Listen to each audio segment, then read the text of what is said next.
We call them museums, but that's a euphemism. It might be better to call them warehouses of stolen loot. In 1897, the Benin Bronzes were stolen from the Kingdom of Benin in modern-day Nigeria by British colonial forces. The looting of Benin City was horrific. British soldiers massacred an unknown number of inhabitants and then stole thousands of artifacts from the royal palace and court. Most of the Benin Bronzes are in Western museums and private collections. Hundreds are still on display at the British Museum, even though the Royal Court of Benin would like them back. Between 1950 and 1970, the British Museum actually sold a few pieces back to Nigeria, which is a bit like someone robbing your house and then demanding money for your flat-screen TV. Empires of Dirt, a show about Europeans getting rich at the expense of everyone else. Previously, we found out how Bristol was built on sugar and slavery, and how the tobacco lords of Scotland got rich. Throughout the 19th century, it was fashionable for Europeans to venture around the world and to auction houses in search of cool stuff they could take home with them.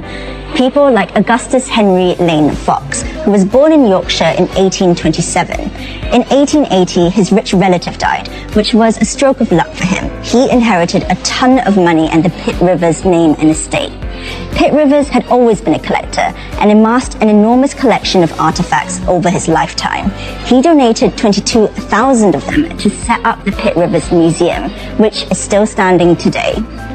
The Pitt Rivers Museum is trying to engage with the problematic history of many of their artifacts. Curators here are working to identify which items should be returned to their countries of origin, and they're trying to decolonize how they present the items that do remain in the collection. One of the most controversial objects are the so-called shrunken heads, also known as Showa sansas. For decades, museums would display shrunken heads as a way of reinforcing racist ideas about the superiority of white people. Visitors would come and gulp at how supposedly barbaric indigenous cultures were, when in reality they had little understanding of the cultural context of the shrunken heads.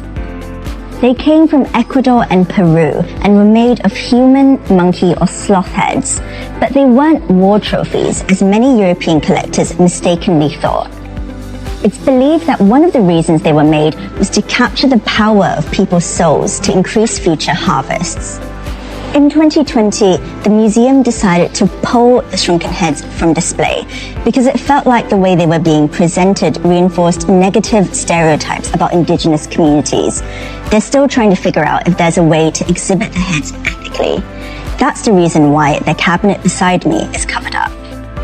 There's other dubious stuff right here in the Pitt Rivers Museum, like, for instance, this totem pole, which was bought for a mere $36 in 1901 from the Haida Nation, who are indigenous to remote islands off the coast of British Columbia, Canada.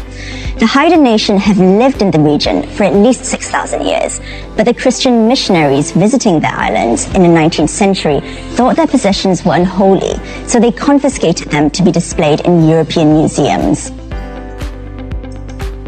Naga trophy skulls like this one are also part of the museum's collection.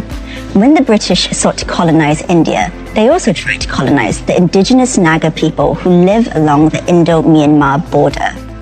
They even tried to get them hooked on opium to bring them under their control.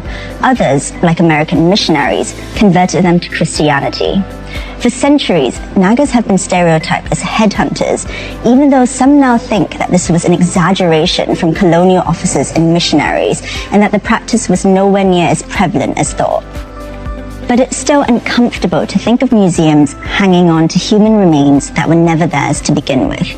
Aside from the questionable ethics of it, there's also the fact that it's part of the heritage of Naga people today, and they should be the ones to decide what to do with their ancestors' remains.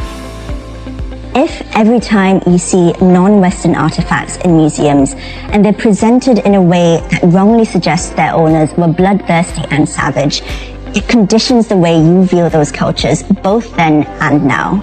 It reinforces a false narrative of Western imperialism, the idea that Europe was somehow better than the countries they stole from and colonized.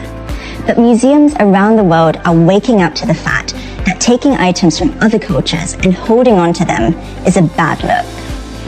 In 2015, the grandson of a British soldier who looted Benin City returned 2 Benin Bronzes to Nigeria and is planning to return 2 more objects. In October 2020, the French Parliament voted to return 26 objects, including a royal throne that was seized from Benin in the 19th century.